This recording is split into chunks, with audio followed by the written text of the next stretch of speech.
So eMarketer just dropped a forecast that I think is going to be one of those defining moments in digital marketing. For the first time ever, Meta is projected to overtake Google as the #1 digital advertising platform on the planet. And I don't mean in one category. I mean in total global ad revenue, both worldwide and in the US. Here are the actual numbers. Meta is forecast to hit $243 billion in global ad revenue in 2026. Google is projected at about 239 billion, so Meta comes out ahead by nearly $4 billion. Now, to give you some context on how fast this flipped, just last year Google was still on top. Google did 214 billion in ad revenue in 2025. Meta did 196 billion. That was an $18 billion gap in Google's favor. So what happened? It comes down to growth rates. Meta's ad revenue is growing at 24% this year. Google is growing at about 12%. Meta is literally growing twice as fast, and that kind of gap closes the distance really quickly. The engine behind this is AI. Meta's Advantage Plus suite is now used by 65% of advertisers. You give it a product URL and a budget. It handles the creative, the targeting, the placement, the optimization all across Facebook, Instagram, Messenger, and WhatsApp. Reels has been a huge accelerant too.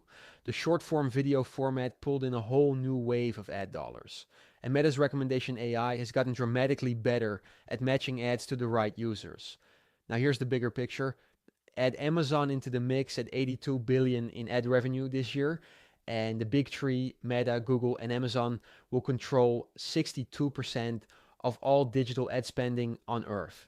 Almost 2 out of every 3 ad dollars flowing through just 3 companies. So if you're running marketing, here's the takeaway. If Google has been getting the bulk of your budget by default, this is a real signal to benchmark your Meta performance more seriously. The platform isn't just catching up anymore, it's pulling ahead, and the AI tools are the reason why.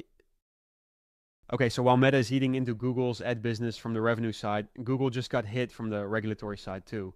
On April 11th, a federal court in Washington, D.C. formally issued the prohibition order in the DOJ antitrust case against Google.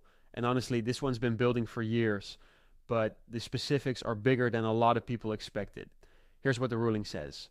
Google can no longer sign exclusive deals that make Google search the default on partner devices. No more paying Apple billions of dollars a year to be the default search engine on every iPhone. No more bundling Chrome or Google Assistant or Gemini into device licensing agreements. Specifically, Google cannot condition the licensing of any Google app on the distribution of Google search. They can't tie revenue share payments to keeping Google as the default for more than a year. And they can't block partners from offering competing search engines or AI products at the same time. But the really big piece is this. Google is now required to share its search index and user interaction data with qualified competitors. Think about what that means for a second. The thing that makes Google search dominant isn't just the algorithm, it's the massive index of the web and the billions of data points about how people interact with results. That data flywheel has been Google's mode for 20 years. And the court just said you have to let other companies access it. A 5-member technical committee is being set up to figure out the specifics. Who counts as a qualified competitor, what data gets shared, what privacy protections need to be in place. Now, Google is appealing. Both sides are headed to the DC circuit, so this isn't fully resolved yet, but the order is live right now. For marketing teams, the implications here are real. If competitors like DuckDuckGo or AI search tools like Perplexity and OpenAI get access to Google quality search data, the gap between Google results and everything else could shrink fast. That means your SEO strategy might need to get broader. Right now, most companies optimize almost exclusively for Google because Google delivers the best results. But if multiple search engines are running on comparable data, you could be leaving traffic on the table by ignoring them. And here's where these two stories connect. Google is losing ground on both fronts at the same time.